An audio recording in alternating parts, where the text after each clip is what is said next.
Good morning. Good morning. Good morning. Welcome to Diary of a Cocaine Addict. Oh my gosh, we are back.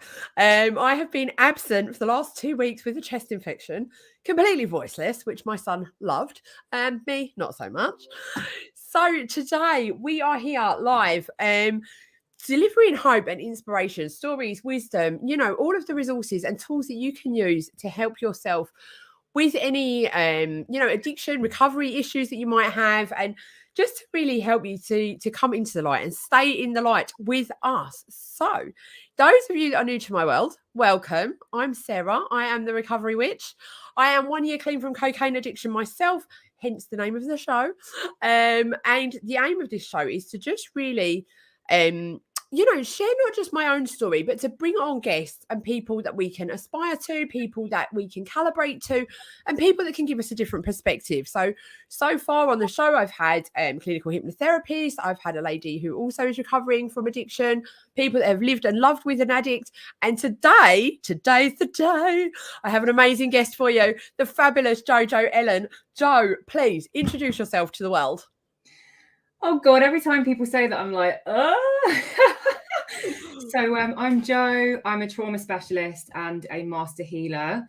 And I don't really know what else to say, really. I mean, it's great to be on the show, and I'm excited to kind of share some things that I've experienced over my journey, and in hope to kind of inspire people. I think coming from a lot of trauma myself, which has obviously led me to the path of being a trauma specialist and stuff like that. I'm just really passionate about that, and I'm really truly passionate about helping people to overcome their issues and overcome things that are challenges within their life to ultimately bring them back to peace. And that's kind of really what I'm about, really. Don't really know what else to say. I love that. So actually, I'm relatively new to your world, Jo. You've been on my radar for some time, but I've not really engaged with your content or with your, the stuff that you do until just this week. So I was fortunate enough to spend a day this week with the lovely Jo, and her business partner, Natasha Edwards, learning their own modality, their healing modality. We may touch on that later. We may not. You can go away and find out all about Jo. I will share her links afterwards. But for now, Jo, please share with us your story. What is it that has got you to here? Oh gosh, I don't know where no pressure. Obviously, let's keep it relevant to the show, I guess, yeah. Right? So I'm not going to go into like my whole life story of all that jazz, but I come from a background of being really severely bullied pretty much my whole life, just for being a quiet kid, just for being quite misunderstood, I guess, not really kind of knowing my place in the world. And I think when you grow up in quite chaotic backgrounds where, I mean, don't get me wrong, my parents were amazing, and they, we didn't want for anything. We were always looked after and loved. But I think when you see your parents and people around them go through emotional instability and dysfunction, and I'm not going to go as far to say violence, because there wasn't abuse when I grew up or anything like that. I was very fortunate not to have that as a child. But when you are exposed to vulnerable situations, I'm not going to go too much into it because I don't want to be disrespectful towards my parents, obviously, and everyone will have their own perception of that. But just having a childhood where it's chaos and loud and swearing and alcoholism and addiction and all of these things and stuff, like you kind of, how it happened for me is I was so scared to even move and so scared to do anything. I went into this shell and I just became completely recluse from a very, very young age. And I think at school, people thought I was a weirdo. People, like, we didn't have a lot of money growing up, so I didn't have great clothes, so I used to get picked on for that. I've got like little elf ears, so people used to pick on me for that. So I was constantly bullied. And then going from that into the world of relationships and having the chaos and the emotional instability, I had to grow up very, very quickly as a child, and we moved a lot, and there was just all sorts of chaos growing up. And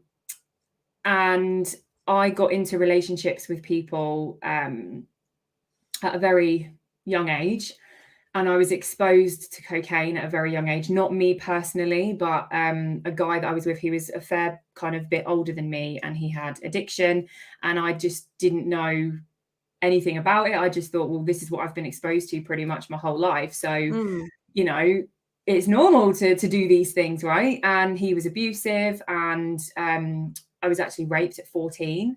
Oh, so yeah, because I was quiet and I just didn't know how to communicate. I was shushed my whole life as a child. So just having all of these negative experiences, I just was not in the wrong place at the wrong time. I don't know what you would call it, but those things had to happen to me to obviously lead me to help people with sexual abuse and trauma and all of these things. But as time went on through that time, being exposed to these things and then feeling like I had no self-worth, and being somebody that felt like, I don't know if we can swear on the show, but go for it.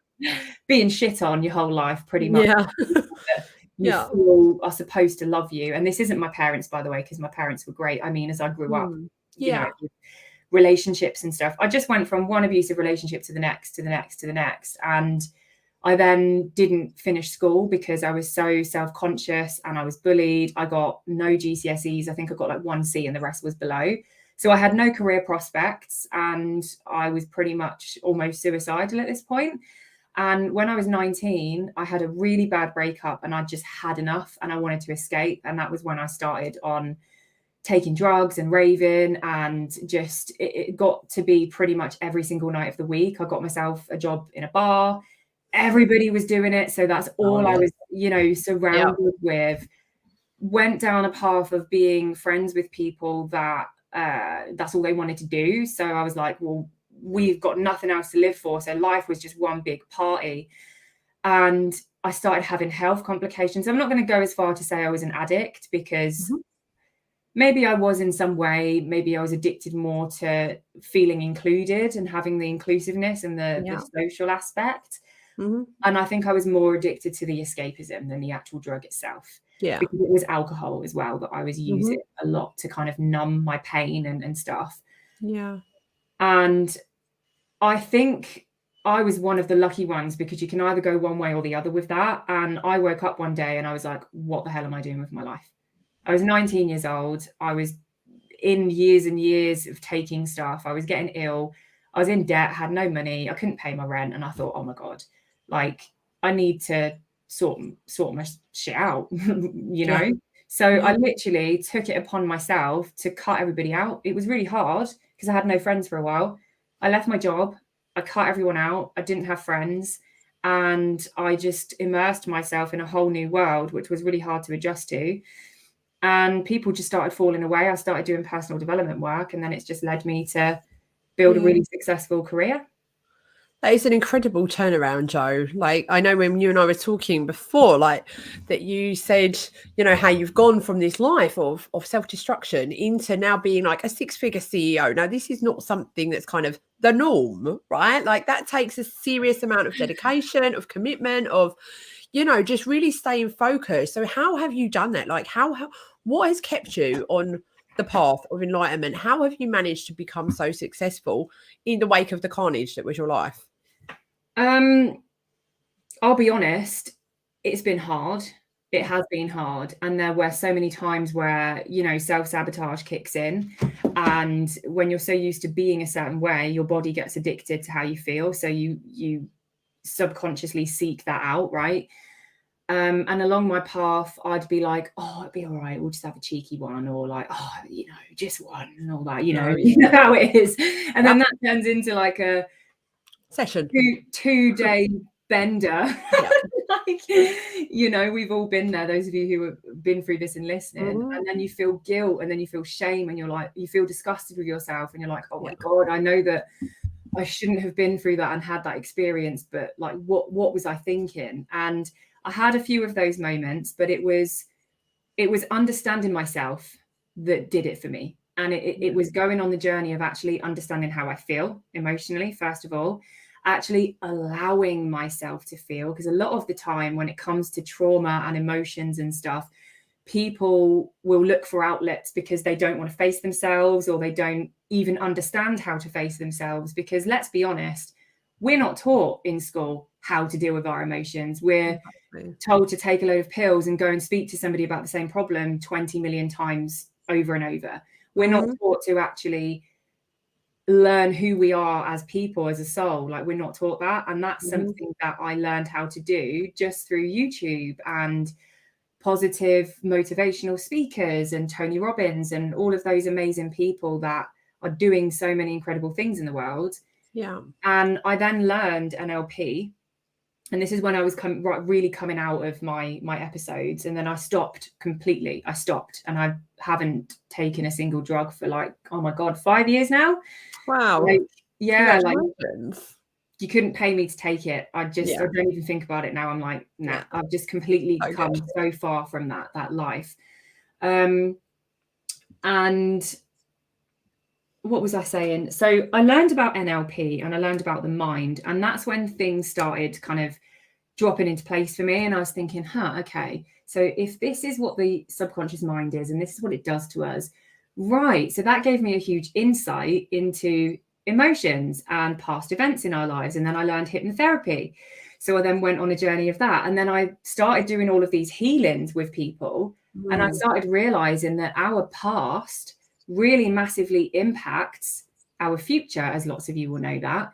But it's our emotions and it's our belief systems and that form our perception of the world that then form self-sabotaging behaviors, that then form the negative paradigms and the negative self-talk that we then use, that becomes who we are, that then we're just like, sod it, I'm just going to go and have a bender because I'm not worthy of anything, or I've got nothing better to do. And when I learned about that then got me on the path of, right, okay, so I hold the power. It's me, it's my mind and my nervous system that holds the power here. And I went on like that, and here we are.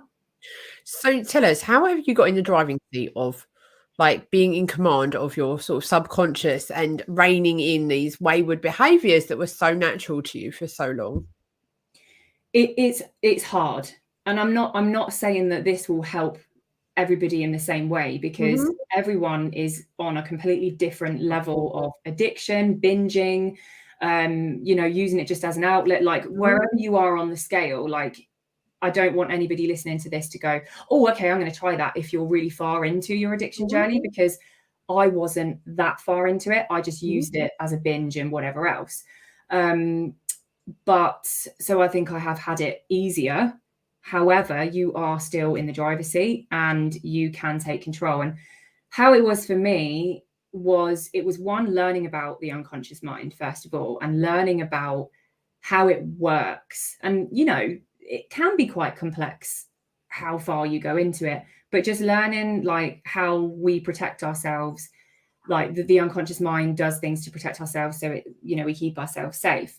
How the body memorizes movement, and how, how the nervous system, when we have things happen in our lives, trauma or, negative experiences, or even like observed and absorbed behaviors from our parents, friends, etc. at a young age, that then inflicts on us and we internalize it.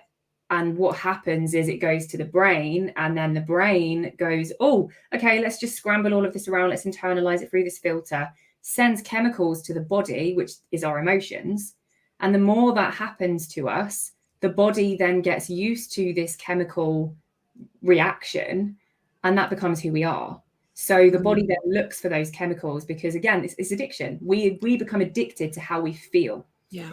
So if you can learn about that, and you can, and again, it's hard. It's not just, you don't just read it in a book and it happens. Like, I've had to learn a lot of courses and do the work myself. Yes. But it's understanding that and learning about, your own triggers, and learning about how different things make you feel, and bringing it into your conscious awareness. The more you can do that, the more you can get a grip on those negative thoughts and go, oh my God, I'm doing it again. Oh, I'm doing it again. Does that make sense? It absolutely does. So what you're saying is, right, let's put this a different way, because obviously people respond to things in different ways, right? What I'm hearing from you is that, say, for me personally, like a trigger for me would be opportunity. first of all. So, you know, if my mum was out at work and Chase was at nursery, that would be opportunity right there. If I had money in the bank, that would be opportunity. And if I was feeling tired, or if, you know, Chase was doing my nutting, this is my little boy for anyone that doesn't know. Chase was doing my nutting, you know, I was having one of them, you know, single mumming moments where I'm just like, oh, for God's sake. On some level of my mind, I'm thinking, I deserve a reward. I'm thinking, I can't be bothered with this. I'm thinking, just run, hide, escape. What you're saying is I can become addicted to how the feeling of relieving that is, if that makes sense. So treating that with cocaine, I can become addicted to that feeling of escape, basically. Yeah, because your body gets used to the emotional response. Right. At such a deep unconscious level. So it's looking at, one, what you're trying to escape. Like, what is that? Why are you trying to do that? And it's understanding that. Obviously, just to put this out there, I'm not an addiction specialist either, so I just want to put that out there. You know, I don't tend to work with people with addictions as such.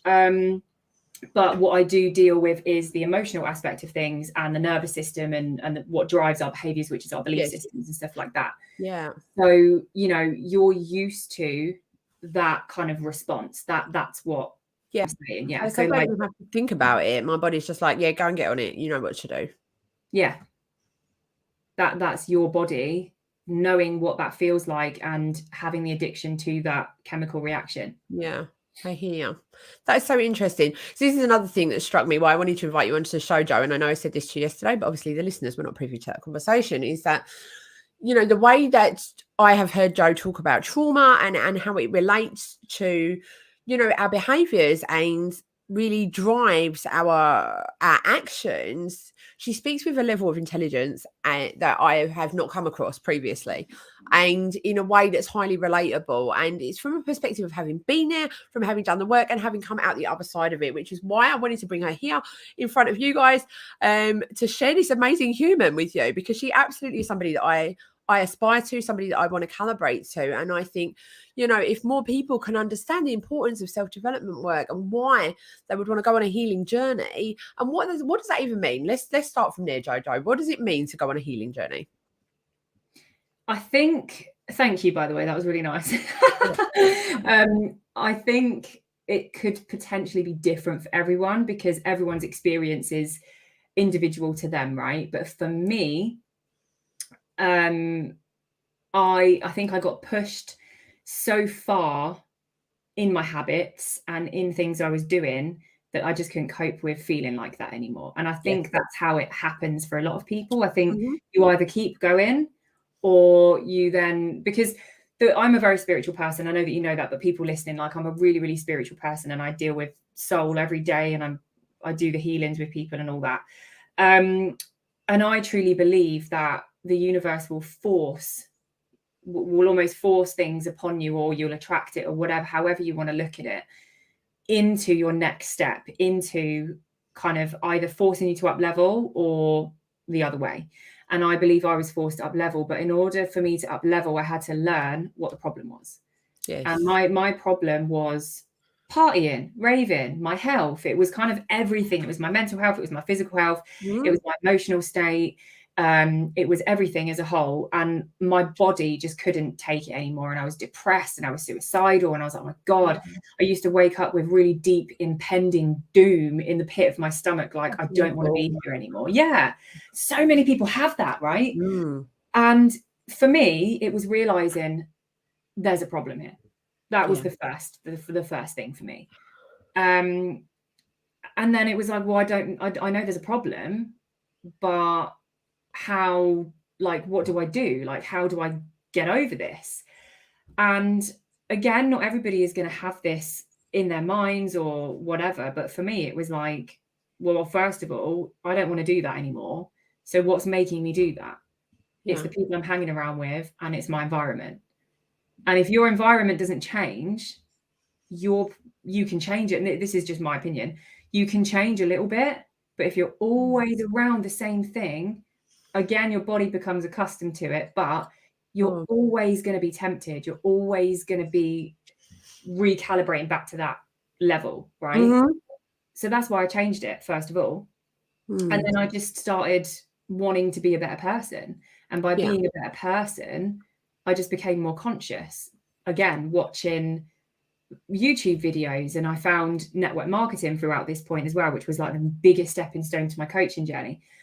I found, I think it's the same for a lot of people actually. And then through network marketing, that's when I found personal development. Now, I'm not saying you've got to go and do network marketing to get on the ladder of personal development, but that's how it worked for me. And then here we are. I just kept going. Yeah.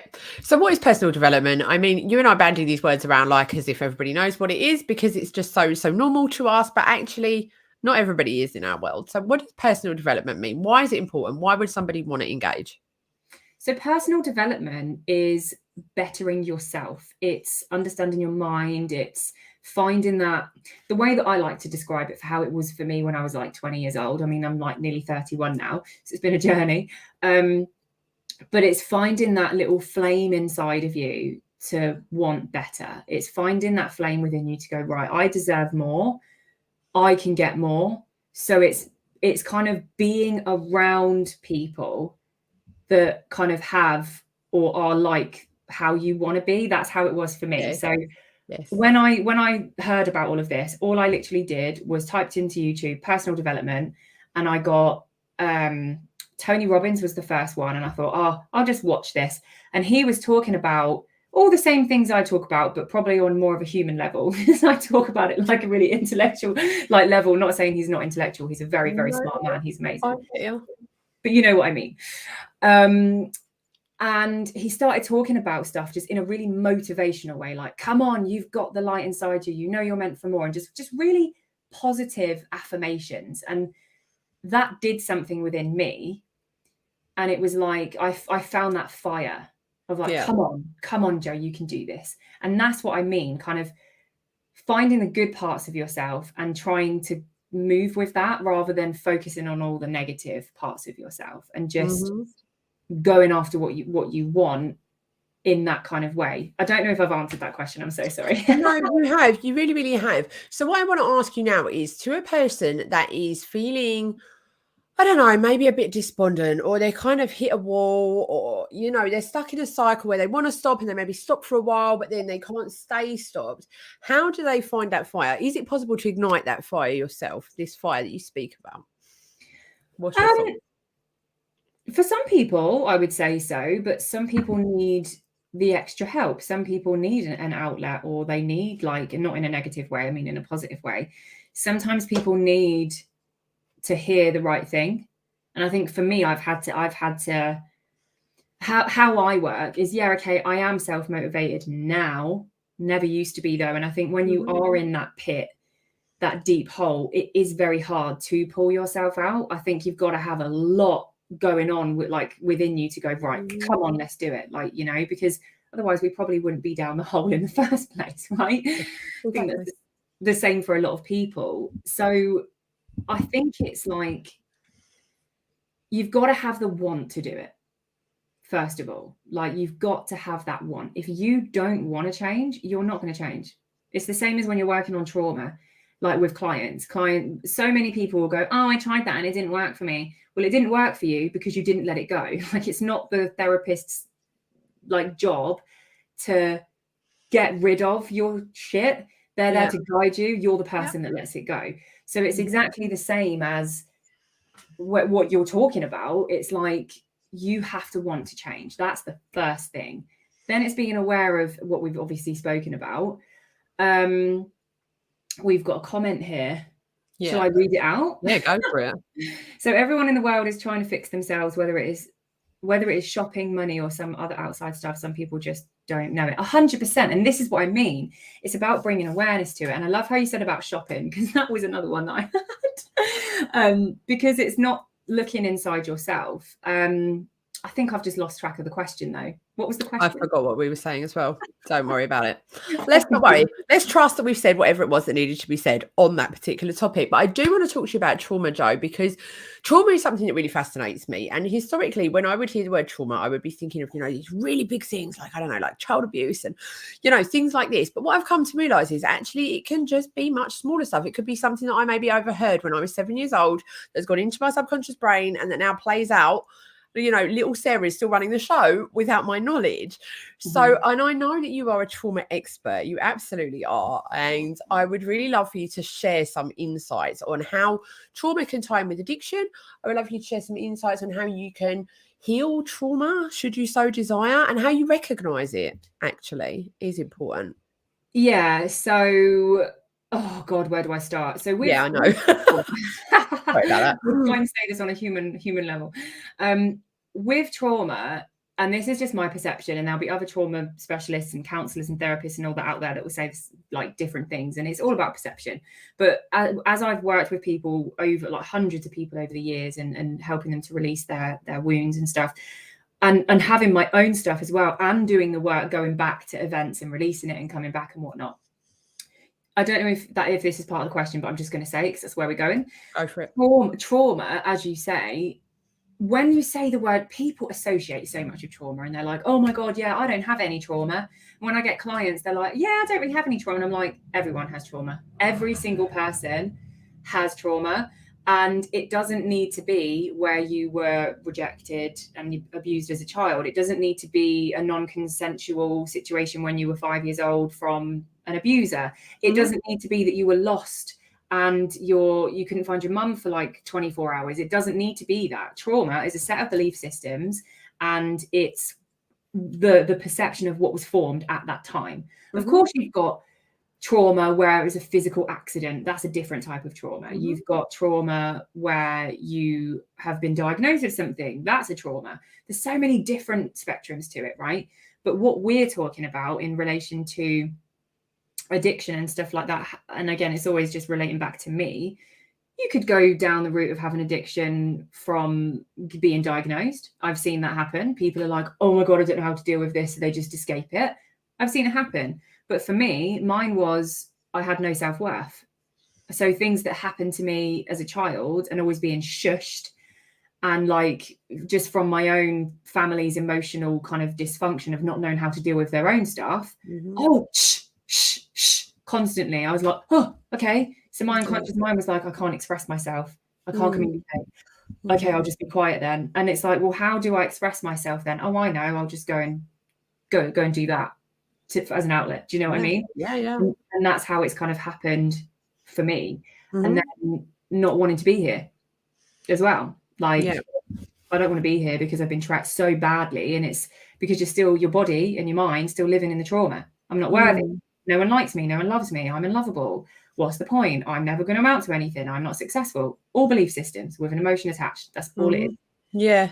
So how would a person identify a trauma? Because I know for me personally, when I went into recovery, I probably went on a journey much like yourself, where I just sought out all of the information and all of the knowledge. And, I wanted to understand more about what it was, what was driving me, why was I like this, how did I end up a cokehead and all of that jazz. And it took me 11 months to actually get to the root cause. What the fuck was I going to say?